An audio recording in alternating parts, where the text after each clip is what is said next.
रावण के पेशाब से कौन सी नदी बनी थी? भारत में कई ऐसी जगह हैं जिनका संबंध महाभारत या रामायण से है।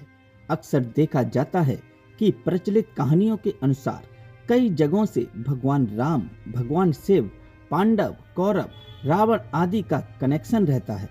जैसे राम पथ गमन के रूट में कई मंदिरों और जगहों को लेकर मान्यताएं हैं कि वहां भगवान राम और माता सीता ने वक्त गुजारा था। ऐसे ही भारत एक जगह जिसका कनेक्शन रावण से बताया जाता है और इस जगह को भगवान शिव रावण के एक प्रसंग से जोड़ा जाता है। यहाँ एक तालाब भी है जिसके लिए कहा जाता है कि ये तालाब रावण की मूर्ति की वजह से बना था। ये कहानी भी आपको अजीब और गरीब लग रही होगी, लेकिन कहानियों और मान्यताओं की माने तो ये बात सच है।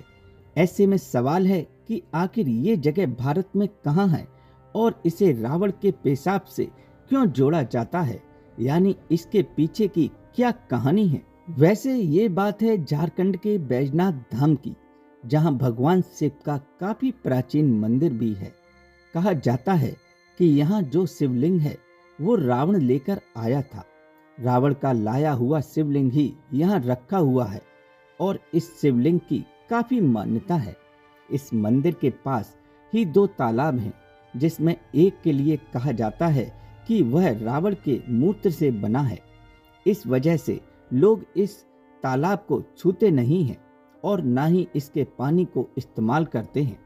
क्षेत्र में कहीं जाने वाली कहानियों के अनुसार एक बार रावण भगवान शिव को लंका ले जाने की जिद में शिवलिंग को लेकर लंका जाने लगा। भगवान भी रावण की हट की वजह से जाने लगे, लेकिन उन्होंने कहा था कि अगर शिवलिंग को रास्ते में कहीं रख दिया तो वह शिवलिंग कभी नहीं उठेगा। इस शर्त पर शंकर भगवान रावण के साथ जाने लगे। इस पूरी कहानी को देखकर देवता घबरा गए और विष्णु भगवान से ऐसा ना होने की अपील की। कहानियों में बताया जाता है कि उस दौरान रास्ते में रावण को लघु शंका के लिए रुकना पड़ा। इस दौरान भगवान विष्णु ही बच्चे के रूप में रावण के सामने आए और रावण ने बच्चे को शिवलिंग थमा दिया। कहा जाता है कि रावण ने बालक बने विष्णु से अनुरोध किया कि शिवलिंग को अपने हाथों में थाम कर रखें जब तक कि वह लघु शंका करके न आ जाए। मगर रावण जब वापस लौटा तो बच्चा उसे जमीन पर रखकर चला गया, यानी विष्णु भगवान शिवलिंग को वहां छोड़कर चले गए।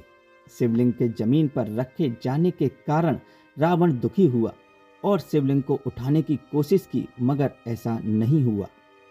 शिव जी के वचन के हिसाब से वो शिवलिंग नहीं उठ पाया और उस शिवलिंग की ही इस धाम में पूजा होती है।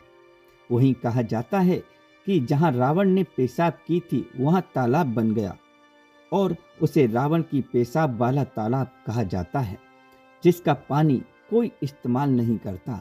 इस धाम के लिए ये कहानी है और ये ही वह जगह है जहां रावण के पेशाब से बना तालाब है। आपको बता दें कि यह सिर्फ धार्मिक कहानियों पर आधारित आर्टिकल है, जिसमें प्रचलित कहानी के बारे में बताया गया है। दोस्तों, यह जानकारी आपको कैसे लगी कमेंट बॉक्स में जरूर बताएं। धन्यवाद।